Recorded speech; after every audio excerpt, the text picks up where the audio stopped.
Has a stranger ever changed your entire life with one single action?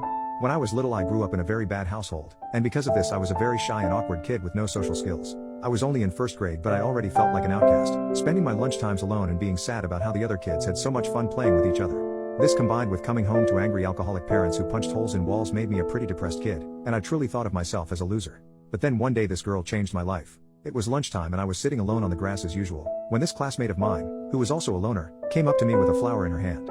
The only times in my life people had approached me was to make fun of me or something along those lines, so I was apprehensive at first, but she smiled warmly at me. She stretched her hand out with the daffodil and asked me if I wanted to be friends. I looked at her like she was an alien. That was the single kindest thing anyone had ever said to me in my life up until that point. I asked her if she really wanted to be my friend, and she just nodded. She said she thought I was cool. I couldn't believe it. I took the flower off her, and told her to come join me on the grass. We proceeded to bond by talking about how cool the clouds looked, and from that day on we became best friends. I brought the daffodil home with me and proudly showed it off, saying